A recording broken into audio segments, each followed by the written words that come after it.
మోందా తుఫాన్ ప్రభావిత ప్రాంతాల్లో తీవ్రంగా నష్టపోయిన కృష్ణా జిల్లాలో డిప్యూటీ సీఎం పవన్ కళ్యాణ్ పర్యటించనున్నారు. ఇందులో భాగంగా అవనిగడ్డ నియోజకవర్గం కోడూరు మండలంలోని వరద ప్రాంతాలను పరిశీలించి బాధితులతో మాట్లాడనున్నారు. ఇక బాధితులకు ప్రభుత్వం అండగా ఉంటుందని భరోసా కల్పించనున్నారు. అనంతరం అవనిగడ్డ సబ్ స్టేషన్ సందర్శించి అక్కడ ఏర్పాటు చేసిన photo exhibition deputy CM Pawan Kalyan తిలకిస్తారు. ఇక ఈ కార్యక్రమంలో మంత్రి కొల్లు రవీంద్ర, జిల్లా ఇన్ఛార్జ్ మంత్రి వాసంశెట్టి సుభాష్, మచిలీపట్నం పార్లమెంట్ సభ్యులు వల్లభనేని బాలశౌరి, అవనిగడ్డ ఎమ్మెల్యే మండలి బుద్ధా ప్రసాద్ అధికారులు పాల్గొనున్నారు. ఇక పవన్ పర్యటన దృష్ట్యా పోలీసులు భారీ బందోబస్తు ఏర్పాటు చేశారు. పవన్ పర్యటనకు సంబంధించి మరింత సమాచారం మా కృష్ణా జిల్లా స్పెషల్ కరెస్పాండెంట్ కృష్ణారావు అందిస్తారు. కృష్ణారావు, చెప్పండి, అసలు డిప్యూటీ సీఎం పవన్ కళ్యాణ్ అవనిగడ్డ నియోజకవర్గంలో ఏ ప్రాంతాల్లో ముఖ్యంగా పర్యటించనున్నారు? మోంతా తుఫాన్ నేపథ్యంలో రాష్ట్ర ప్రభుత్వం తీసుకున్న పటిష్టమైన చర్యలతో ఎలాంటి ఆస్తి నష్టం, ప్రాణ నష్టం లేకుండా చేయగలిగారు. కానీ బలమైన ఈదురుగాలులు వీచడం వలన రైతాంగానికి నష్టం వాటిల్లింది. వరి పొలాలు దెబ్బతినడంతో ఆ పొలాలని సందర్శించి రైతులకు భరోసా ఇచ్చి వాళ్ళకి ఊరట కల్పించేందుకు 2 రోజుల నుంచి జిల్లాలో రాష్ట్ర వ్యాప్తంగా కూడా ముఖ్యమంత్రి అయిన చంద్రబాబు నాయుడు అటు కోస్తా ప్రాంతంలో పాటు అటు రాయలసీమ ఏరియాలో తిరిగారు. ఈ రోజు డిప్యూటీ సీఎం పవన్ కళ్యాణ్ ఇటు కృష్ణా జిల్లాలో అవనగడ్డ నియోజకవర్గంలో ఈ రోజు పర్యటిస్తున్నారు. కృష్ణా జిల్లా మచిలీపట్నం అట్లాగే అవనగడ్డ ప్రాంతాల్లో ఎక్కువ ఈదురుగాలు వీసి ఈ వరి పొలాలు దెబ్బతిన్నాయి. ఇదే కృష్ణా జిల్లా అంతా కూడా వరి పంట పండిస్తారు కాబట్టి ఇక్కడ ఉన్నటువంటి రైతులకి భరోసా ఇచ్చి రైతులు ఆందోళన చెందకుండా కోసం పవన్ కళ్యాణ్ ఈ రోజు అవనగడ్డ నియోజకవర్గంలో పర్యటిస్తున్నారు. 11 గంటలకి ఆ సమయంలో ఆయన ఆల్రెడీ మంగళగిరిలో బయలుదేరారు. ఆయన ఒక 11 గంటలకి మొదట అవనగడ్డ నియోజకవర్గం కోడూరు మండలంలో కృష్ణాపురంలో పర్యటిస్తారు. కృష్ణాపురంలో అక్కడ రైతులు వాళ్ళ పొలాలు చూసి ఆ దెబ్బతిన్న పంట పొలాలని ఆయన పరిశీలిస్తారు.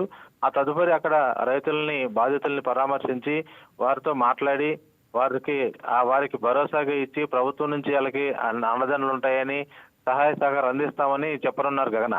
ఎస్ కృష్ణారావు, ఇక పవన్ అంటేనే ఫ్యాన్స్ అధికంగా తాకిడి ఉంటుంది, అలాగే అభిమానులు కూడా ఎక్కువ వచ్చే ఛాన్స్ ఉంటుంది. అసలు పవన్ పర్యటన దృష్ట్యా పోలీసులు ఎలాంటి బందోబస్తు ఏర్పాట్లు చేశారు?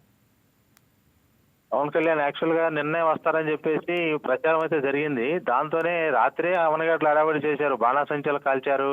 అయితే హడావిడి చేసి తమ నాయకుడు, సినిమా అభిమాన నాయకుడు, అట్లాగే రాజకీయంగా వాళ్ళ అభిమానాన్ని చాటుకునేందుకైతే ఫ్యాన్స్ అయితే అధిక సంఖ్యలో అక్కడ సమాయత్తం అవుతున్నారు. అయితే ఇది ఒక తుఫాను పరిస్థితి దృష్ట్యా, రైతులకు ఉన్నటువంటి బాధ దృష్ట్యా ఇది ఒక ఆనందంగా జరుపుకునే కార్యక్రమం కాదు కాబట్టి బాధితులను పరామర్శిస్తాకి తమ నాయకుడు వస్తున్నారు కాబట్టి మీరు దాన్ని పరిశీలన పెట్టుకుని హడావిడి చేయొద్దు,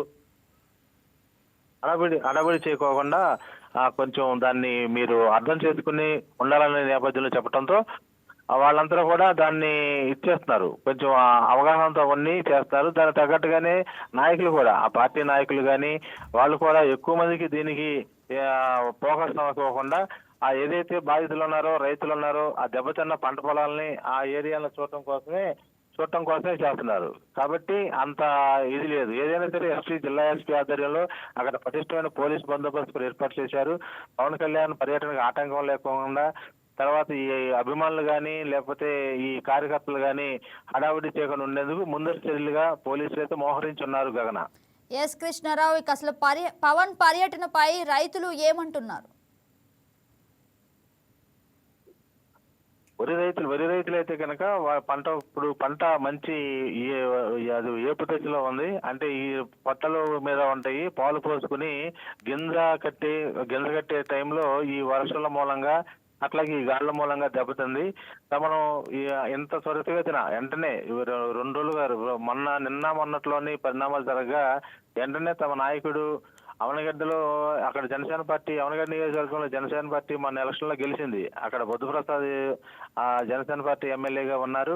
ఆయన కూడా మన నాయకుడు వస్తున్నాడు, ఆయన ఇక్కడ విషయాలన్నీ కూడా ముఖ్యమంత్రి చంద్రబాబు నాయుడుకి అట్లాగే రాష్ట్ర ప్రభుత్వానికి మొత్తంగా తెలియజేసి మనకు న్యాయం జరిగే విధంగా చేస్తారనేటువంటి ఆనందాన్ని అయితే గనక రైతులు వాళ్ళకున్న బాధను కూడా దిగమింగుకుని పవన్ కళ్యాణ్ గారు వస్తారనే ఆనందంతో అయితే గనక ఆ రైతాంగం ఎదురు చూస్తున్నారు Gagana. Yes, thank you for the update Krishna. Okay.